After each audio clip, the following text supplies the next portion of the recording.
Oh my god. No. Oh no. Oh. 안 돼. Oh no. 오 마이 갓.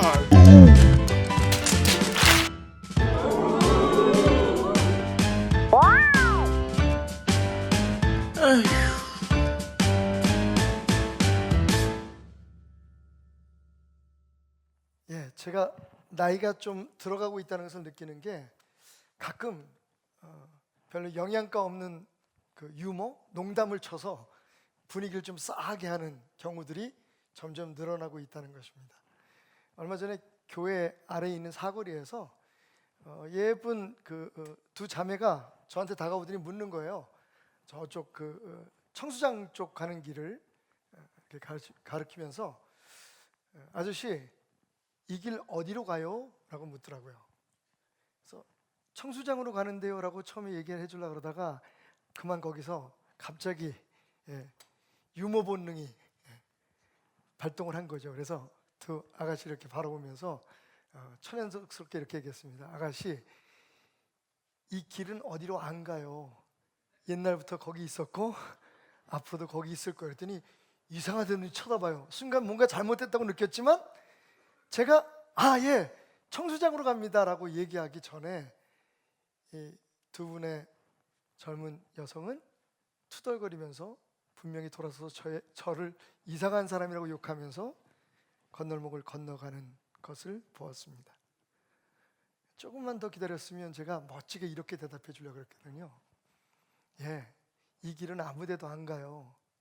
당신이 이 길로 가는 거죠 라고. 괜찮죠? 이럴 줄 알았어. 자, 이런 상황을 우리가 보통 좋은 쪽으로 말하면 우문현답이라고 그러죠. 어리석은 질문에 현명한 대답. 그래서 우문현답. 조금 부정적인 면으로 표현하자면 이런 걸 동문서답이라고 합니다. 동쪽을 물었는데 서쪽을 가르쳐준다. 그러니까 처음 말을 시작하거나 혹은 질문을 하는 사람의 의도와 관계없이 뭔가 다른 결론, 다른 결말을 이야기하는 것, 이런 것을 논리학에서는 non sequitur라고 얘기합니다. non sequitur라고 하는 말은 라틴어인데요. It does not follow. 그러니까 앞과 뒤가 다르다라고 하는 의미를 가지고 있죠. non sequitur. 불합리한 추론 혹은 무관한 이야기.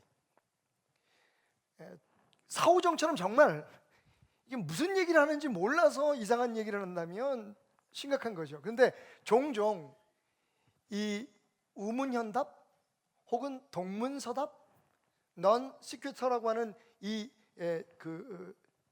방법은 사람들에게 꼭 전하고 싶은, 뭔가 주목을 끌어서 의외의 대답을 주고 싶은, 가르침을 주고 싶은 때에 사용하기도 합니다.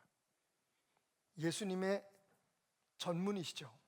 성경을 보면 정말 많은 부분에서 그 제자들과 예수님 사이의 대화가 어긋나는 것을 볼 때가 있습니다. 제자들은 이렇게 묻는데 예수님은 저렇게 대답하고, 예수님은 이렇게 말씀하시는데 제자들은 다르게 얘기하고. 오늘 이 말씀이 아주 대표적인 non sequitur의 예입니다. 동문서답이죠. 우문현답입니다. 자, 그렇다면 오늘 이 제자들과 예수님과의 어긋나는 대화 속에서 우리가 배워야 할 교훈, 깨달아야 할 진리는 무엇일까요? 일단 예수님께서 아무 의미 없이 말씀하시지 않았을 것이고, 만약 그랬다면 성경에 이렇게 기록해 놓았겠습니까? 관심을 가지고 우리의 주목을 끌려고 하시는, 우리의 관심을 사로잡으려고 하시는 예수님의 이 non sequitur에서 우리가 깨닫는 진리를 함께 생각해 보려고 합니다. 우선 먼저 우리가 이 말씀을 통해서 이 어긋나는 대화 속에서 먼저 생각해야 될 건, 예수님은요 하늘에 말상대가 없으셔서 이 땅에 대화의 상대를 찾으러 오신 것이 아니라는 겁니다. 예수님은 이 땅에 진리를, 천국의 복음을, 영원히 죽을 수밖에 없는 우리를 구원하시고 하나님의 자녀가 된 우리들을 어떻게 살아가야 하는지, 무엇을 소망하며 살아가야 되는지를 가르치러 오셨다는 겁니다. 우리하고 농담하러 오신 게 아니에요. 우리하고 그냥 친구가 되기 위한, 담화를 나누기 위해서, 대화를 하기 위해서 오신 게 아니라 그 대화 속에 하나님의 진리, 우리가 꼭 알고 믿고 따라야 할 하늘의 진리를 우리에게 전하기 위해서, 깨닫기 위해서 오셨다는 겁니다. 요한복음 1장 1절, 태초에 말씀이 계시니라. 이 말씀이 하나님과 함께 계셨으니 이 말씀은 곧 하나님이시니라. 예수님은 분명 말씀으로 오셨다고 우리에게 말하고 있습니다. 여기서 말씀이라는 건 헬라어로 로고스라고 얘기하죠. 때로는 어떤 원칙이라는 의미도 있고 법칙이라는 의미도 있지만, 오늘 성경은 그것이 말씀, 곧 하늘의 진리라고 이야기하고 있습니다. 그 하늘의 진리가 우리에게 오신 거예요. 자, 이야기해보자가 아닙니다. 논리적으로 한번 풀어보라가 아닙니다. 우리가 알아야 할 것을 우리에게 전하기 위해서 오셨습니다. 요한복음 1장 14절, 말씀이 육신이 되어 우리 가운데 거하심에 우리가 그의 영광을 보니 아버지의 독생자의 영광이요 은혜와 진리가 충만하더라. 우리 가운데 오신 예수님은 말씀이십니다. 진리십니다. 요한복음 5장 24절에서 그렇게 오신 예수님이 우리에게 이렇게 말씀하십니다. 내가 진실로 진실로 너희에게 이르노니 내 말을 듣고 또 나 보내신 이를 믿는 자는 영생을 얻었고 심판에 이르지 아니하나니 사망에서 생명으로 옮겼느니라. 내 말을 들어라. 그리고 내가 전하는 그 하나님을 믿어라. 그것이 영생이요 그것이 너희들의 축복이라고 말씀하고 계십니다. 여러분, 예수님은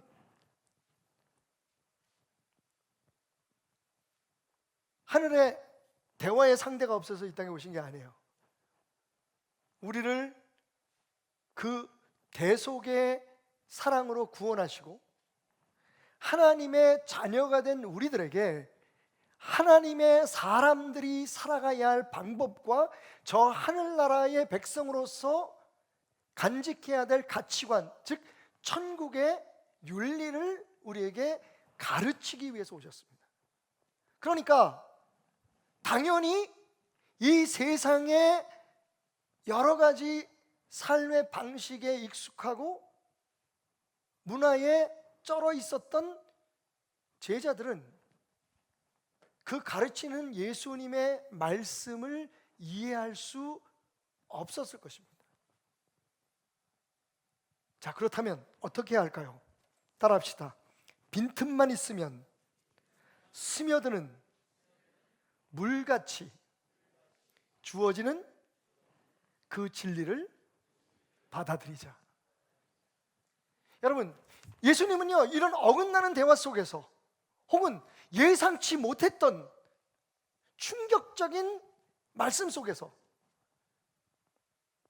우리에게 끊임없이 물처럼 흘러내리는, 우리가 조금만 틈을 내드리면, 조금만 생각의 틈을 들이면 충분히 우리의 삶 속에 스며들어와서 우리를 완전히 압도할 수 있는 진리를 흘려보내고 계신다는 겁니다.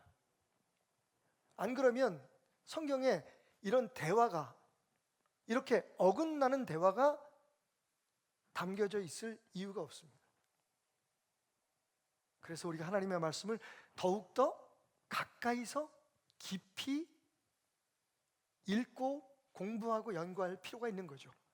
이해가 안 될 게 많습니다. 안 되는 게 많습니다. 제자들이 처음 그랬듯이 지금 예수님이 말씀하실 때 제자들이 도대체 무슨 말을 하고 있는지 몰랐어요, 그때는.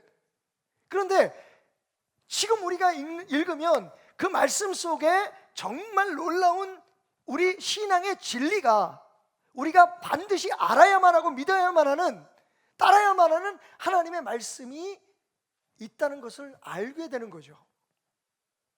주님은 이런 어긋나는 대화 속에서, 넌스퀴더 속에서 그렇게 진리를 우리에게 끊임없이 흘려보내고 계셨다는 겁니다. 그러면 그 진리가 무엇일까요? 오늘 설교의 핵심입니다. 자, 두 가지 부분에서 우리는 예수님의 동문서답을, 그리고 제자들과의 엇갈리는 대화를 발견할 수 있습니다. 먼저 8절과 9절을 보십시다. 7절부터 제가 읽겠습니다. 그 후에 제자들에게 이르시되 유대로 다시 가자 하시니. 자, 어떤 상황입니까? 예수님이 사랑하던 나사로, 그 나사로가 죽게 되었다는 이야기를 전해 들으신 예수님께서 이틀 동안 시간을 끄십니다. 마치 그 나사로가 죽을 때를 기다리듯이. 그런데 오늘 말씀을 우리가 읽다 보면 정말 그때를 기다리셨던 것 같아요. 예수님께서 그렇게 말씀하시잖아요. 나사로가 죽었다. 그런데 내가 거기 있지 아니한 것을 너희를 위해 기뻐한다. 그러니까 이 모든 것들이 다 의도가 있었던 것이었음을 예수님은 분명히 말씀해주고 계십니다. 그래서 나사로가 죽었다는 이야기를 듣고 난 후에 예수님께서 하신 말씀이에요. 자, 이제 가자. 유대로 가자. 그때 8절, 제자들이 말하되, 제가 여기 제 나름대로의 번역을, 해석을 약간 집어넣겠습니다. 제자들이 펄쩍 뛰면서 말하되, 선생님, 방금도 유대인들이 돌로 치려 하였는데 우리를 어떻게 하든지 죽이려고 지금 기다리고 있을 텐데 또 그리로 가시려 하나이까? 박태남 목사 번역입니다. 상황이 그런 거예요. 아니 차라리 죽기 전에 아프다 그럴 때 가자 그랬으면 우리가 이해를 하겠다는 거예요. 그때 가시면 뭐든지 하실 수 있잖아요. 그런데 예수님께서 이틀 동안 시간을 끌길래 제자들은 은근히 반가웠던 거죠. 왜? 안 가시려 그러나 보다. 그렇게 사랑하는 사람인데 죽어간다는데도 시간을 끄시는 거 보니까 아이고 잘 됐네, 안 가시. 왜 그러냐면 여러분, 유대인들이 예수님을 반대하고 예수님을 죽이려고 했던 유대인들이 당연히 예수님이 거기 오실 것을 알고 미리 기다리고 있을 것이 뻔했기 때문입니다. 근데 얼마나 다행이에요. 안 가신다 그러니까. 그런데 갑자기 누가 와서 죽었다라고 하는 소식을 전하자마자 예수님께서 야, 이제 가자 그러는 겁니다. 그러니까 펄쩍 뛸 수밖에요. 아니, 살아있을 때는 그래도 희망이 있어서 그때 가자 그랬으면 혹시 우리가 그래도 따라가려고 했는데 죽었다는데 왜 가십니까? 이미 죽었어요, 예수님. 그러니까 우리가 굳이 거기까지 가서 같이 죽을 필요는 없잖아요. 지금 사람들이 예수님을 돌로 쳐서 죽이려고 했던 데가 바로 엊그제 같은데 또 그곳에 가시렵니까? 자, 그럼 예수님의 대답이 어때야 될까요, 여러분? 추측해 보세요. 여러분이라면 여러분 예수님은 뭐라고 대답하는 게 맞습니까? 야, 다 이유가 있어, 가재니까. 아니면 그래, 니네들 말이 맞아, 그럼 우리 가지 말자. 뭐 이렇게 답이 나와야 되는 거 아닙니까? 그런데 여러분 보십시오. 드디어 우리가 기대했던 그 동문서답이 시작됩니다. 9절, 예수께서 대답하시되 낮이 12시간이 아니냐? 사람이 낮에 다니면 이 세상에 빛을 봄으로 실족하지 아니하고, 10절, 밤에 다니면 빛이 그 사람 안에 없는 거로 실족하느니라. 뭔 말? 여러분, 분명히 이 앞뒤가 맞지 않는 말입니다. 제자들은요, 가지 말자는 거예요. 지금 죽었는데 왜 가자는 겁니까? 우리까지 같이 죽으려고 하십니까? 라고 얘기하는 그 질문에 대해서, 그런 그 권유에 대해서 예수님의 답은 뭐예요? 낮이 12시간이라는 거예요. 그걸 누가 몰라? 그러면서 말씀하시기를 밤에 다니면 빛이 그 사람 안에 없기 때문에 그 사람이 실족해서 넘어져. 이게 도대체 유대로 가지 말자, 가자라는 얘기와 무슨 상관이 있느냐는 거죠. 여러분, 무슨 상관이 있었을까요? 예수님은 왜 이렇게 엉뚱한 대답으로 진리를 가르치시기를 원하셨을까요? 이 말씀을 조용히 묵상하면 여러분, 이런 깨달음이 우리에게 스며듭니다. 밖의 상황은, 우리 외부적 상황은 수시로 변할 수 있단다.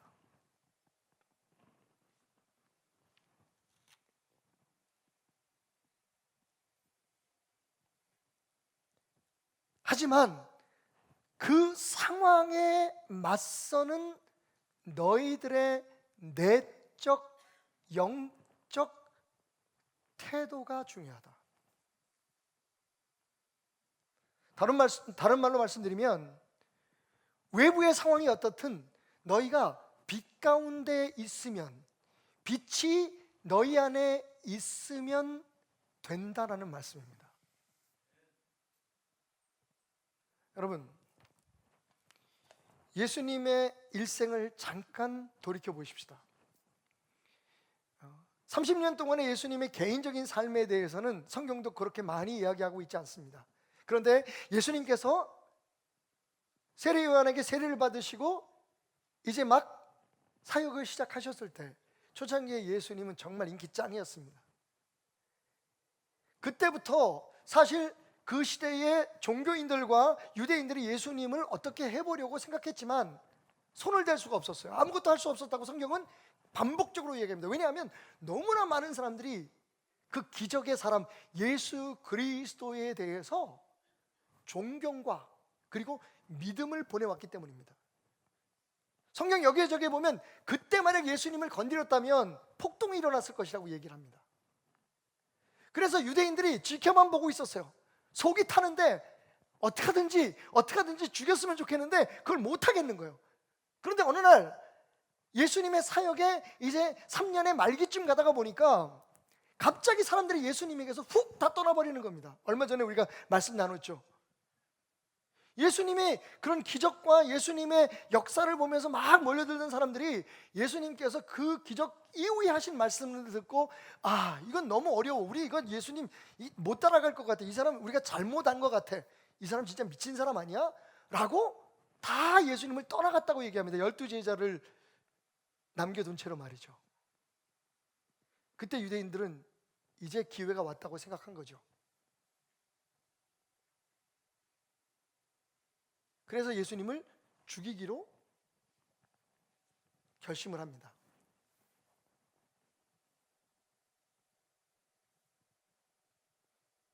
여러분, 상황은 바뀔 수 있어요.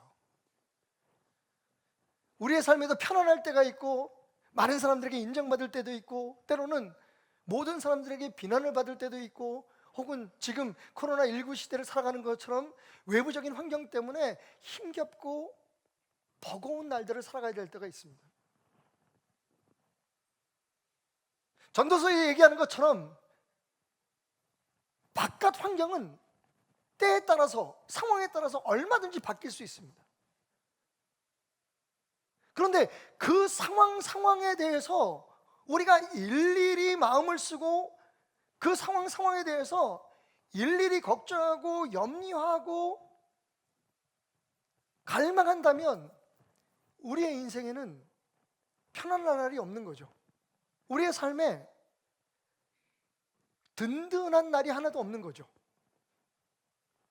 오늘 제자들은 지금은 때가 아니라는 거예요. 지금 가면 안 된다는 겁니다. 지금 가면 당신도 죽고 우리도 같이 망합니다 라고 얘기하는데, 예수님이 뭐라고 말씀하시냐면, 야, 그 때가 중요한 게 아니야, 그 상황이 중요한 게 아니야, 지금 너희가 처해 있는 그 환경이 중요한 게 아니라 너희가 누구로서 그 환경 가운데 있는지, 너희가 어떠한 믿음으로 어떠한 태도로 거기에 맞서고 있는지, 그것이 중요하단다. 너희가 빛 가운데 있느냐, 너희 안에 빛이 있느냐고 물으시는 겁니다. 여러분, 예수님이 얼마나 절묘하게 진리를 말씀하시는지를 한번 확인해 봅시다. 예수님 이렇게 말씀하십니다. 낮이 12시간이 아니냐. 사람이 낮에 다니면 이 세상 빛을 봄으로 실족하지 않아. 그러니까 이런 얘기죠. 자, 지금은 낮이다. 우리가 낮에 함께 가자. 낮에 다니면 앞에 돌이 있든지 무슨 장애물이 있든지 걸려 넘어질 이유 없어. 낮에 다니면 된단다. 그러면서 말씀하시기를 밤에 다니면 빛이 그 사람 안에 없는 곳으로 실족하는. 여러분, 여기서 또 한 번 우리는 충격을 받습니다. 왜? 여러분, 우리 안에 있는 빛이 낮과 밤을 만드는 이유가 된다는 거예요. 앞구절의 말씀을 들으면 낮에 다니면 괜찮다. 그럼 낮은 밝잖아요. 그러니까 빛 가운데 다니면 괜찮구나라는 생각을 하게 되는데, 그 다음 말씀을 보면 정말 충격적이에요. 그런데 낮과 밤을 만드는 그 빛이 어디 있다고요? 너희 안에 있다는 거예요. 너희 안에 빛이 있으면 너희의 삶이 낮이고, 너희 안에 빛이 없으면 너희의 삶이 밤이다. 밤이면 아무리 잘 닦인 도로를 걸어간다고 해도 거기 조그만 돌이 있고 조그만 장애만 있으면 걸려 넘어져. 그러니까 너희가 낮으로 너희 앞에 있는 모든 상황들을 맞이하기를 원해. 그런데 그 낮은 어떻게 만드는 줄 아니? 너희 안에 빛이 있어야 해. 이제 좀 이해가 가시죠? 자, 그 빛이 뭘까요? 우리 다 알아요. 요한복음 1장 9절에서부터 13절 말씀. 참빛 곧 세상에 와서 각 사람에게 비추는 빛이 있었나니 그가 세상에 계셨으므로 세상은 그로 말미암아 지은 바 되었으되 세상이 그를 알지 못하였고 자기 땅에 오매 자기 백성이 영접하지 아니하였다. 여러분, 예수가 빛이십니다. 아멘. 그 예수가 우리 안에 있으면 우리는 어떤 상황에 있든지 어떤 환경에 있든지 어떤 때든지 우리의 삶이 낮이 될 줄 믿습니다. 그것이 믿음입니다. 여러분, 좀 충격적이겠지만 하나님은 저와 여러분에게 좋은 환경을 주시는데 별로 관심이 없으세요. 정말 하나님의 관심이 뭔지 아십니까? 하나님과 좋은 관계를 맺는 거예요. 만약에 좋은 환경이 하나님의 관심이었다면 여러분, 사드락 메삭 아벳느고를 왜 풀무불에 던지셨겠어요? 정말 좋은 환경 자체가 하나님께서 우리에게 주시기를 원하는 최고의 목적이었다면 우리가 바라는 것처럼 왜 이스라엘 백성들을 40년 동안 광야에 헤매게 하셨겠습니까? 그 모든 일들, 그 척박하고 심지어는 잔인한 그 환경 속에서 하나님이 정말로 원하셨다는 건 뭐예요? 내가 너희의 하나님인 것을 알고 너희가 나의 자녀인 것을 알고 나와 함께 동행하자. 내 백성으로 살아가라 하는 게 하나님의 궁극적인 관심이었다는 거예요.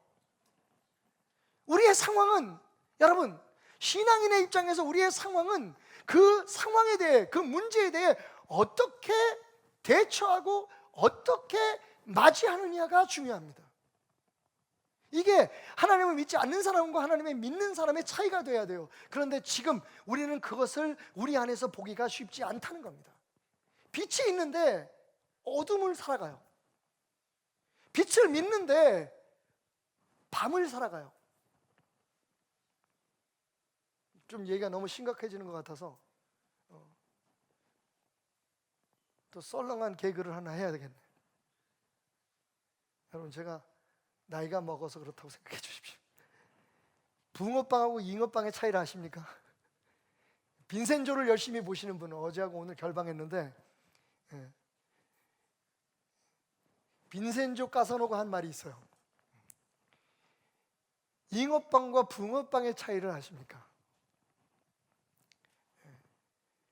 그 차이는요, 여러분, 잉어빵은 입을 보시면 알아요. 잉 하고 있고요, 붕어빵은 붕 하고 있어요. 그 입을 보면 구별할 수가 있어요. 잉어빵이 언제부터 생겼는지 제가 그래서 연구를 했어요, 여러분. 정말 쓸데없는 짓들을 많이 하는데 좋습니다. 직업상 제가 그냥 넘어갈 수가 없었어요. 그 드라마를 보고 잉어빵과 붕어빵의 진짜 차이가 뭘까? 잉어빵은 사실은 보통 우리가 황금 잉어빵이라고 붙어 있잖아요, 간판이. 그 이유는 황금 어장식품에서 만들었기 때문에 최초에. 그래서 잉어빵 이름이 황금 잉어빵입니다. 황금 색깔이라서 그런 게 아니고요. 원래 그 붕어빵은 어디서 만드냐면 개미식품에서 만들었대요.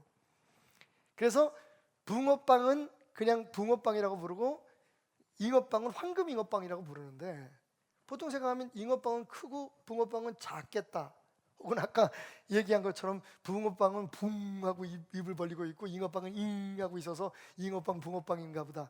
근데 전혀 그렇지 않습니다. 이 붕어빵과 잉어빵을 연구한 사람들에 의하면 붕어빵과 잉어빵은 그 만들어진 재료가 달라요. 알고 먹으면 맛있겠죠. 붕어빵은 순수한 밀가루로 만듭니다. 그런데 10년 전에 개발된 그 붕어빵을 약간 이노베이션 해가지고 만든 이 잉어빵은 요즘 사람들에게, 특히 젊은 사람들의 입에 맞추기 위해서 거기에 기름도 들어가고 찹쌀도 들어가고, 그러니까 순수한 붕어빵의 밀가루 재료에 여러 가지 첨가물이 들어간 게 잉어빵입니다. 그래서 잉어빵이 약간 그리지하면서 약간 고소하긴 한데 약간 느끼한 맛이 있고요. 붕어빵은 그냥 담백한데 붕어빵 하면 또 그 꼬리 아삭한 맛, 그게 백미죠, 그죠? 그 차이예요. 그래서 보시면 대부분 우리가 붕어빵이라고 알고 먹는 거는 잉어빵일 가능성이 많습니다. 속이 비쳐요. 붕어빵은 속이 안 보여요. 여러분, 하나님 사람과 하나님의 사람이 아닌 사람의 차이가 뭘까요? 외관적으로나 입모양을 봐서는 알 수가 없어요. 결국 그 사람을 구성하고 있는, 그 사람을 만들고 있는 안, 속, 영적 재료가 뭐냐 하는 게 중요한 거예요. 그렇지 않으면 차이가 없어요. 오늘 예수님은 예수님, 상황이 이런데, 이렇게 어려운데 뭘 좀 해보시죠 라고 말씀하는 제자들에게 이렇게 말씀하십니다. 수시로 바뀔 수 있는 상황, 오늘 코로나가 정복된다고 해도 내년에, 후년에 또 다른 어떤 것이 일어날지 어떻게 아니? 그러니까 지금 이 상황에 대해서 걱정하고 염려하고 뭔가 해결하려고 애쓰지 말고 오히려 이런 상황에 너희 안에 영원한 승리의 상징인, 모든 것을 다 이루었다고 말씀하시는 너희의 오늘의 삶의 힘이 되시는 예수가 있는지를 확인해 봐라. 예수와 동행하고 있는지를 확인해 봐라. 너희 안에 빛이 있으면, 너희 안에 빛으로 오신 예수가 있으면 영접하는 자, 그들이 하나님의 자녀가 되는 권세가 주어졌듯이 너희의 삶이 낯이 될 것이다. 오늘 예수님의 이 첫 번째 동문서답은, non-sequitur는 우리에게 너희 안을 점검해 보라고 말씀하셔요. 지금 너희의 삶을 구성하고 있는 재료가 뭐냐고 물어보시는 거예요. 너희 안에 예수가 있느냐고 물어보는 거예요. 그러니까 우리가 신경 써야 될 건 지금 당장 우리 앞에 있는 일들을 어떻게 해결하고 여기서 어떻게 벗어나고 이걸 어떻게 이겨내고가 아니라 그 모든 것을 가능케 하시는, 아니 그것을 뛰어넘어 그 이상의 그것들을 통해서 이루실 좋은 계획을 가지고 계시는 최후의 승리를 보장하신 예수 그리스도가 우리 안에 있는지를 확인해 보는 것입니다. 예수님은 이렇게 묻고 싶었던 거죠. 너희 안에 빛이 있느냐? 너희의 삶을 낫으로 만들 수 있는 너희 안에 예수 빛이 있느냐? 라고 말이죠. 오늘 이 설교가 끝나기 전에 그 질문에 대해 여러분들이 답을 할 수 있기를 바랍니다. 그러면 여러분, 놀랍게 우리 주변의 모든 일들은 더 이상 우리의 지독한 걱정거리, 염려와 근심거리, 갈등거리가 되지 않을 것입니다. 자, 이번에는 예수님께서 먼저 말씀을 꺼내십니다. 두 번째 non-sequitur죠. 이번엔 예수님께서 이렇게 말씀하십니다. 11절, 이 말씀을 하신 후에 또 이르시되 우리 친구 나사로가 잠들었도다. 그러나 내가 깨우러 가노라. 제자들이 이렇게 얘기합니다. 잘 됐네요, 주님. 역시 박태남 해설입니다. 제자들이 이르되 아이고 잘 됐네요, 예수님. 그러면 안 가도 되겠네요. 잠들었으면 깨겠지요. 제자들은요, 앞에 예수님이 하신 말씀을 이해하기보다 뒤에 예수님께서 잠자고 있다, 깨우러 가자라고 하는 말씀에 더 귀를 기울였던 것 같습니다. 그래서 바로 대답을 합니다. 아, 그러면 더 갈 필요가 없잖아요. 왜 목숨을 걸고 잠자는 사람을 깨우러 갑니까? 알아서 일어나겠지, 이런 얘기거든요. 그러자 예수님께서 이렇게 말씀하십니다. 예수는 그의 죽음을 가리켜 말씀하신 것이나 그들은 잠들어 쉬는 것을 가리켜 말씀하신 인 줄을 생각하는지라. 자, 요한복음이 요한이라는 사람이 쓴 것으로 생각할 때 그때 상황에 이 말이 들어갈 필요가 없죠. 이 해석이 들어갔다는 것은 요한은 깨달았다는 거예요. 훗날 예수님이 왜 그렇게 말씀하셨는지. 그리고는 예수님이 하신 말씀을 그대로 적어놓습니다. 예수께서 말씀하시되 밝히 이르시되, 분명히 말씀하셨다는 거죠. 뭐라고요? 야, 나사로가 죽었다는 얘기야. 아니, 이건 또 뭔 말? 여러분, 처음부터 그러면 나사로가 죽었다라고 얘기를 하실 것이지, 우리 사랑하는 나사로가 지금 잠들었으니까 우리 깨우러 가자 그렇게 얘기하셨잖아요. 그러니까 제자들이 당연히 아니, 그럼 뭐 깨우러 갈 거 있어요? 잠자면 잘 됐네요. 알아서 깨어나겠죠. 그랬더니 예수님께서 아유, 이 답답한 친구들아, 내 말은 죽었다는 거야. 죽었다는 거예요. 잠드는 거예요. 그런데 요한은 깨달았잖아요. 아, 그 말이었구나. 예수 안에 죽는 것은, 빛 가운데 살면서 죽는 것은, 빛을 품고 죽는 것은 죽는 것이 아니다라는 겁니다. 그러니까 예수님에게 죽은 것은, 세상 사람들이 생각하는 죽은 것은 예수님에게 있어서는 자는 겁니다. 하나님의 자녀들에게 있어서는 그것은 자는 겁니다. 여러분, 이것을 깨달으십시오. 죽음은 죽음이라고 부르는 변화일 뿐입니다. 적어도 예수 안에 사는 우리들에게, 예수 안에서 영원한 생명을 소유하고 그 영원한 생명을 살아가고 있는 우리들에게 죽음은 죽음이라는 이름의 변화일 뿐입니다. 봄이 가면 여름이 오고, 여름이 가면 가을이 오고, 여러분, 이름은 바뀌지만 우리는 이 대한민국 아름다운 땅에서 그냥 살아가고 있고 우리의 날들은 지속됩니다. 죽음은 하나님을 믿고 영원한 생명을 얻은 자들에게 예수 그리스도를 구주로 영접해서 그 대속의 은혜로 빛 가운데 머물러 살게 된 우리들에게는 그냥 변화일 뿐입니다. 다른 말로 얘기하면, 여러분 이 말씀을 주목하십시오. 하나님의 사람은 죽어서 없어지는 존재가 아니다. 하나님의 사람은 죽어서 없어질 수 없어요. 왜 그렇습니까? 하나님의 사람은 영생하시는, 영원하신, 변치 않으신 하나님의 사람, 더 정확히 말하면 하나님의 자녀이기 때문입니다. 여러분, 우리 아버지 하나님께서 죽지 않으세요. 그러면 그 아버지 하나님의 자녀된 우리도 역시 죽지 않을 줄 믿습니다.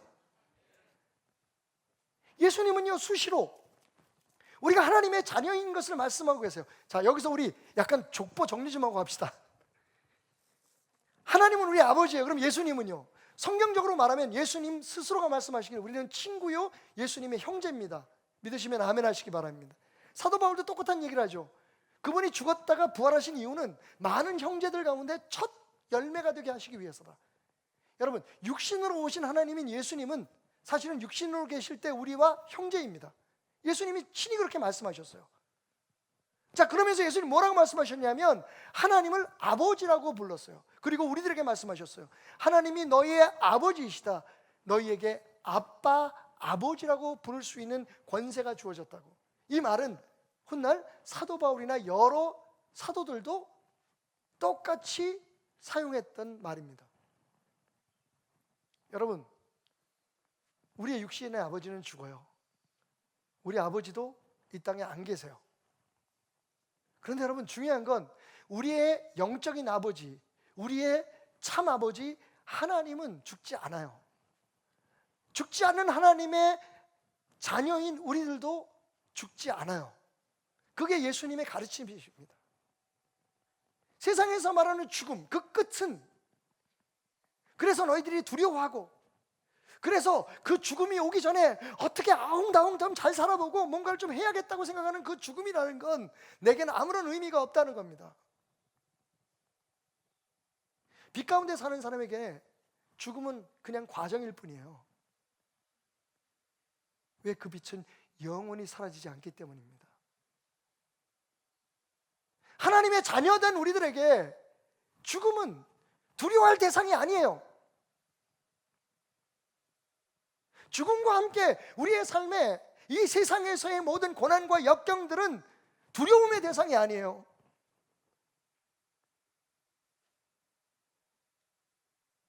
이 믿음을 가지고 우리가 세상을 살아가면 우리의 삶은 훨씬 더 당당해지지 않을까요? 남에게 무엇을 과시하기 위해서 학력을 위조하거나 혹은 자기의 위선적인 모습을 보이거나 정말 힘도 없는데 쥐뿔도 없는데 막 있는 것처럼 큰 소리 치거나 사람들을 지배하려고 하거나 자기 권력 밑으로 모든 사람들을 압도하려고 하는 이 어리석음들이 무슨 필요가 있겠습니까? 우리가 이 세상을 우리의 힘으로 바꾸려고 하거나 우리의 운명을 우리의 능력으로 어떻게 변화시켜 보려고 하고 내 생각이 옳아 라고 얘기하는 것이, 여러분, 좀 긴 숨으로 세상을 바라보세요. 이게 끝이라면 여러분 어떻게 하든지 뭔가를 이루고 가야죠. 죽음으로 우리의 인생이 그냥 끝난다면 여러분 사는 동안에 똑같은 조건이 주어졌대잖아요, 사람들에게. 그러면 그 시간이란 동등하게 주어진 시간 속에서 우리가 다른 사람보다 더 낫고 다른 사람보다 더 편안하고 더 잘 살아야 되는데, 여러분 크게 바라보면, 영원이라는 세상을 바라보면 지금 이 세상에서 사는 우리들의 몸부림이 하나님의 눈으로 바라볼 때, 영원히 죽지 않는 그분의 눈으로 볼 때, 영원을 살아가시는 그분의 입장에서 볼 때 정말 우습다는 거죠. 하늘에서 하나님이 웃으심이요 라고 시인은 그래서 고백하고 있는 거예요. 왜 우리가 비겁해집니까? 우리에게 주어진 이 짧은 시간에 뭔가를 해야 되니까. 왜 우리가 두렵습니까? 잘 죽어야 되기 때문에 그래요. 그 다음은 우리의 생각 속에 없기 때문입니다.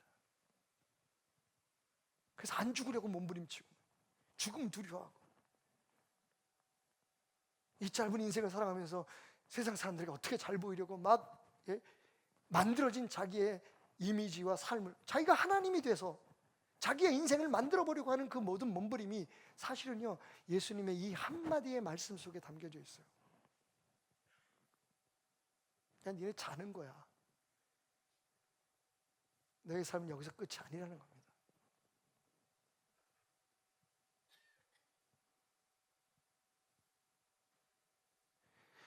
오늘 이 어긋나는 듯한 제자들과 예수님의 말씀 속에 예수님이 흘려보내시는 이 진리가 여러분의 삶에 스며들어 여러분의 삶을 압도하는 능력으로 인도하기를 소원합니다.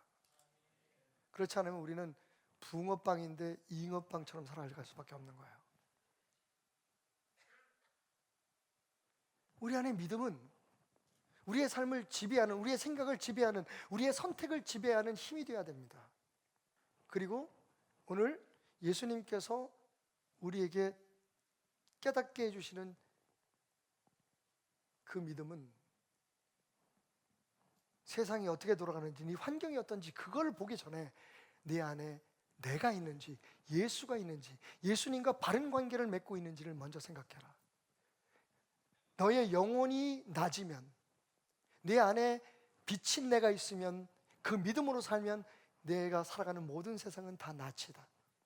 어떤 어려움이 있어도, 어떤 고통이 있어도 다 이겨낼 수 있는 힘이 그 빛으로부터 오기 때문이다 라고 말씀하십니다. 죽음을 두려워하지 말라고 말씀하십니다. 하나님을 믿으면 우리가 사는 이 인생에서 모든 승부를 봐야 하고 모든 것을 끝내야 된다고 생각하지 말아라 라고 말씀하십니다. 너희가 아웅다웅하며 살아가는 그 세상은 참으로 짧고도 짧다. 여러분, 그 후에 예수님께서 어떤 기적을 보이십니까? 정말 죽어서 썩은 냄새가 나는 나사로를 자던 사람처럼 깨우십니다. 할렐루야. 이 두 가지의 믿음이 결여되니까 우리가요, 세상 사람들과 똑같이 걱정하고 똑같이 염려하고 똑같이 난리를 피고 똑같이 들레고 똑같이 그냥 길거리로 뛰어나가고 뭔가를 막 만들어 보려고 뭔가를 막 해보려고 어떻게 하든지 인정받아 보려고 어떻게 하든지 내가 이 땅에 살았다는 것에 대한 증거를 남기려고. 여러분, 내가 내 이름으로 이 세상에 살아가는 동안, 나의 존재를 가지고 살아가는 동안 분명 내게 주어진 사명과 내게 주어진 책임이 있을 겁니다. 그런데 여러분, 당연히 최선을 다해야겠죠. 아비로서, 남편으로서, 또 부모님의 자녀로서, 그리고 목사로서. 그런데 그 결과에 대해서 내가 무엇인가를 만들려고 하거나 내 최선에 대한 확고한 결과가 하나님을 믿는 내게 주어지는, 하나님이 나와 함께 하신다는 증거라고 생각하는 것은 어리석은 일이라는 겁니다. 우리는 우리의 믿음으로 이 코로나를 피하지 못했습니다. 그런데 우리는 이 코로나를 이겨내고 있습니다. 우리는 믿음으로 이 코로나19와 함께 우리에게 닥쳐온 경제적인 어려움을 극복하지 못했습니다. 그런데 우리는 그것을 통해서 더 하나님이 기뻐하시는 삶으로 세워져 가고 있습니다. 그게 세상 사람들과 우리가 다른 점입니다.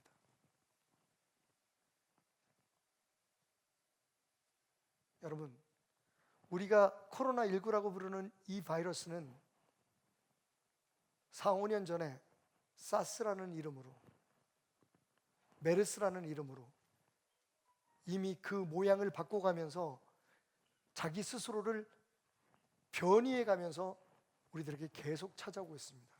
그게 거의 4년 주기로 오는 것 같아요. 그러면 내년이면 우리가 극복할 수 있을까요? 어쨌든 극복하고 난 후에 또 코로나는 다른 이름으로 우리에게 찾아올 겁니다. 소멸되지 않는 한 말이죠. 아니, 또 다른 형태의 바이러스나 다른 형태의 위기가 우리를 찾아올지도 모릅니다. 그때는 또 어떻게 하시겠습니까? 하나님을 믿으니까 우리는 그것을 피할 거라고 생각합니까? 어떤 사람들처럼 우리가 이 땅에 고난이 오기 전에 하나님이, 예수님이 오셔서 우리를 들어 올라갈 것이라고 지금도 그렇게 부르짖고 앉아 있겠습니까?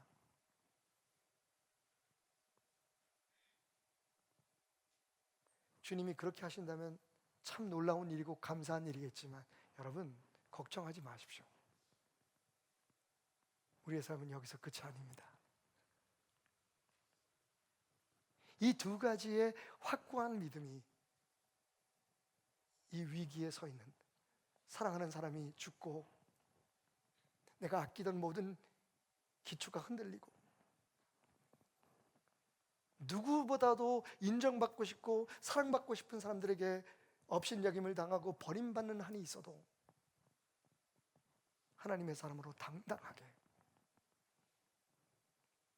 오늘이 아닌 저 천국을 살아가는 사람으로 당당하게 승리할 수 있는 비결이 될 것입니다.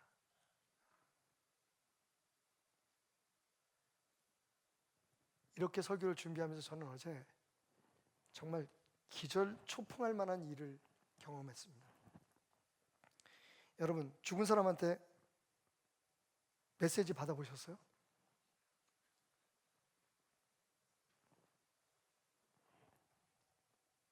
어제 저녁이었습니다. 막 잠자리에 자려고 누워있는데 띵동 하고 여러분이 잘 아는 그 톡이 왔어요. 그런데 이분이 금요일 날 제가 장례식을 치는 분이었습니다. 샬롬 목사님, 이원태 집사입니다. 목사님, 천국은 너무나도 좋습니다. 베델교회에서 제대로 신앙생활해서 천국에 바로 올 수 있었음을 감사드립니다. 다 함께 천국에서 만나요. 이건 아마 오늘 제가 이 받은 메시지를 소개할 여러분들을 향한 그분의 마음인 것 같습니다. 여기 천국에서 기다릴게요. 목사님, 사랑하고 감사합니다.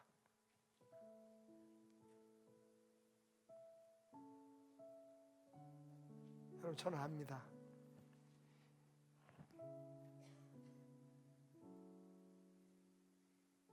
이건 이원태 집사님의 계정으로 손녀딸인 이하은 사모가 보냈을 것이라는 걸. 근데 여러분, 이 얼마나 놀라운 신앙의 고백입니까? 저는 또 깨달았습니다. 하은이를 통해서 예수를 알지 못하다가 베델교회에 와서 아내를 잃는 아픔 속에서도 자신을 교회로 인도해 왔던 그 아내의 믿음을 따라 그 믿음을 키워가시다가 90이 넘어 이 땅에 하나님이 주신 모든 수를 당당하게 사시고, 여러분, 저는 그분이 쓰러지셔서 병원에 입원하시기 그 전 주일, 바로 당신이 항상 앉아서 예배드리는 그 자리에서 정말 평안하고 기쁜 마음으로 예배드리는 모습을 지금도 기억합니다. 아마 그 모습으로 천국에서 이 메시지를 그 사랑하는 손녀딸을 통해 우리에게 보내신 것은 아닐까. 와우, 소름이 끼쳤습니다.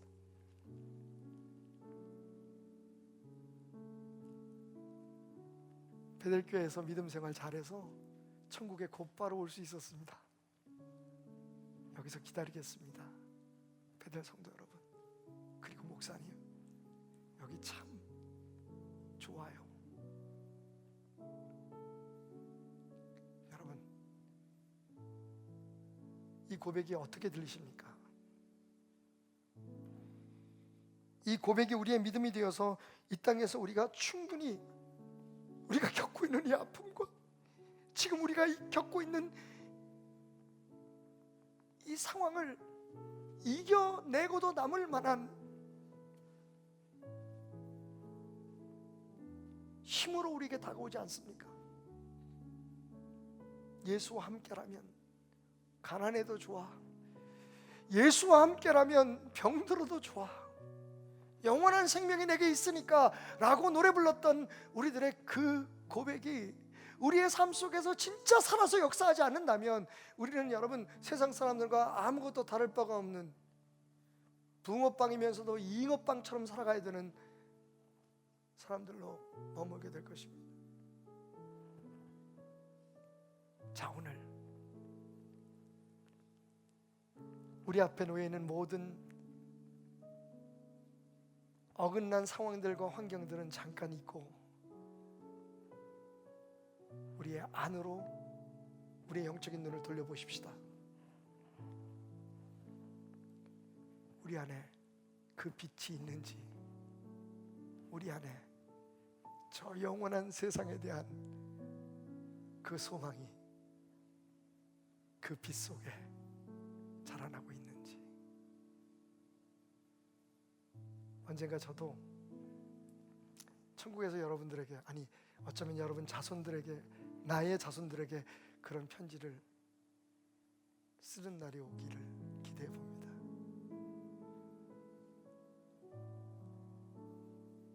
여러분, 얘들아, 내 선택이 옳았어.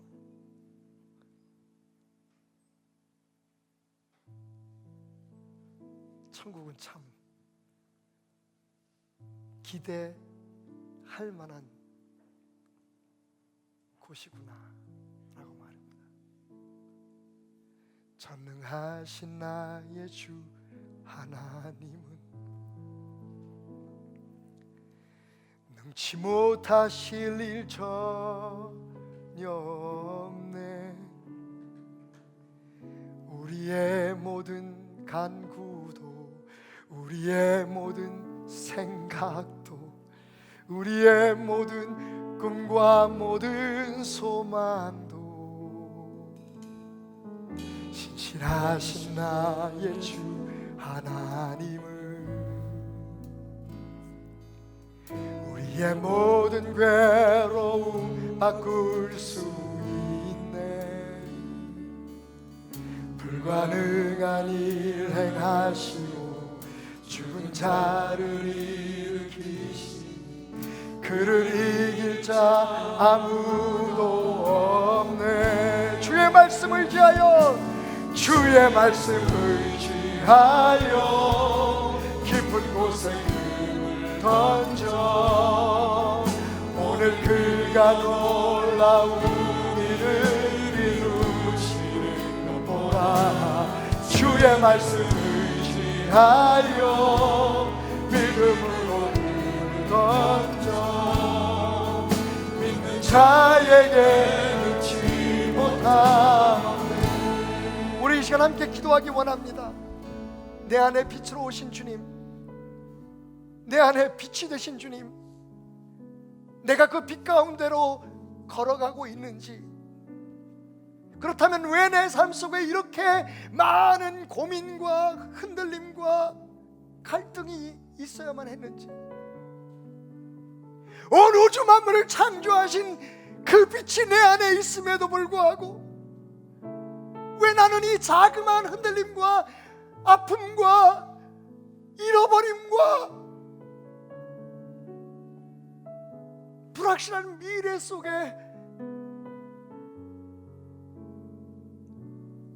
어둠의 밤길을 걷듯 더듬고 있는지. 오 빛이신 주님, 빛으로 오신 주님, 비추소서. 말씀으로 오신 주님, 역사하소서. 전능하신 나의 하나님, 나의 기도를 응답하시는 하나님께 기도하며 나아갑니다. 우리 함께 기도하십시다. 주여, 주여, 주여. 하나님, 하나님을 아버지라고 부르면서도 그 자녀됨이 무엇인지, 그 자녀됨의 권세가 무엇인지, 영생을 얻었다고 말하면서 그 영생의 능력이 무엇인지, 그 영생의 소망인지 무엇인지 하나님 알지 못하고 살았습니다. 하나님 그 알량하고 하나님 그 아버지 평범한 죽음이 두려워서 하나님 몸부림치고 하나님 애썼습니다. 하나님 어떤 이 짧은 인생에서 인정받으려고, 사랑받으려고 하나님 비겁하게 하나님 나약하게 흔들리고 타협했습니다. 하나님 오늘 당당하게 빛이신 예수 안에서 그 생명이신 빛이신 예수를 믿고 살아가는 삶이 되게 하소서. 하나님, 하나님, 하나님, 하나님, 하나님, 하나님,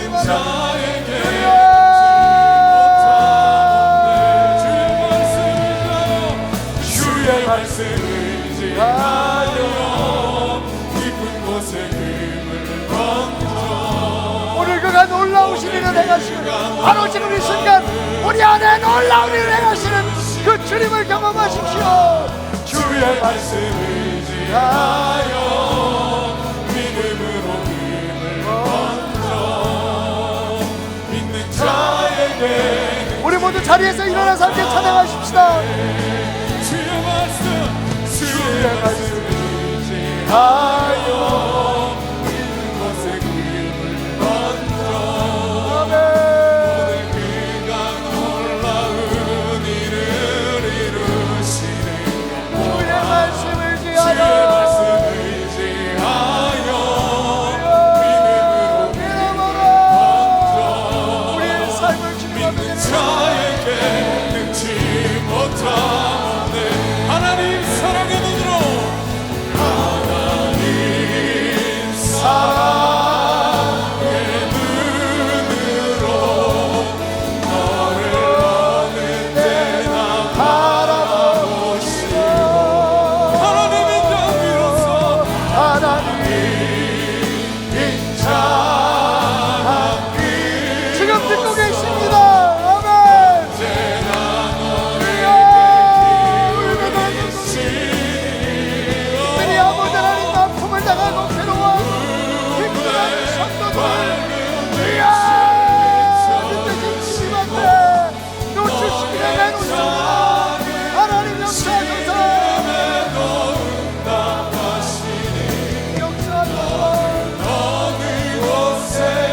살아계신 주를 찬양하시소.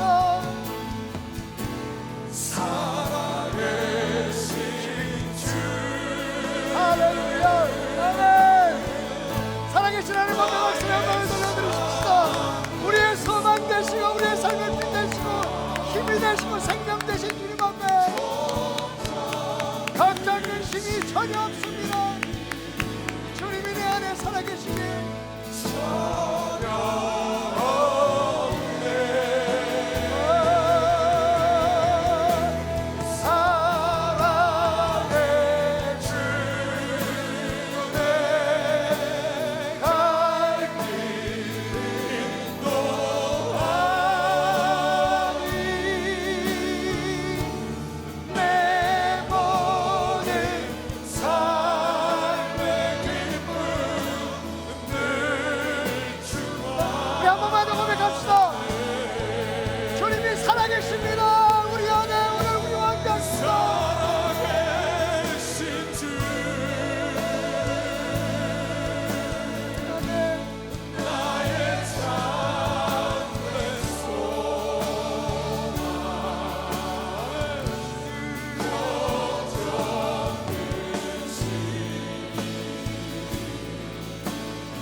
우리 안에 빛이 있으면 우리가 낮 가운데로 행함같이 당당하고 소망 있게 살아가는 하나님의 사람 된 줄 믿습니다.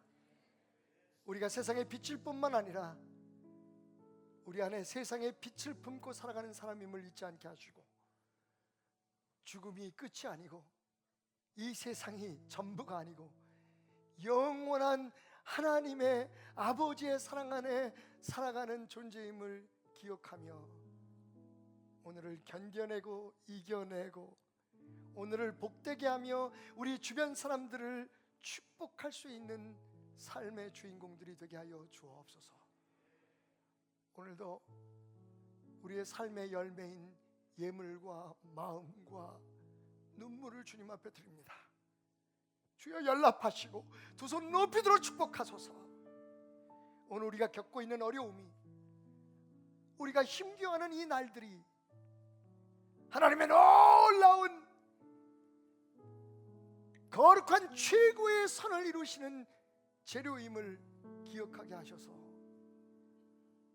끝까지 하나님의 사람으로 저 영혼까지 하나님의 자녀로 당당히 견뎌내고 이겨내는 우리 되게 하소서. 피하지 않게 하시고 이기게 하여 주옵소서. 우리를 지켜보고 있는 저 어린 것들 앞에 우리를 바라보고 있는 저 연로하신 부모님들 앞에 그리고 우리를 기대하고 있는 사랑하는 사람들과 우리를 주시하는 세상 그리고 친구들 앞에 우리가 누구인지를 믿음으로 보여주는 하나님의 사람들 되게 하소서. 드려진 예물을 축복하시고 온라인 오프라인으로 드린 우리의 살아있는 예배에 응답하여 주옵소서. 예수님의 은혜와 하나님의 사랑과 성령님의 인도하심의 역사하심이 베들의 모든 성도의 가정과 성도들 위에 자녀들과 그 영원한 미래 앞에 무엇보다도 조국 대한민국에 세우신 모든 교회들 위에 그리고 조국 대한민국 위에 영원히 함께 하시기를 축원하옵나이다. 아멘. 아멘.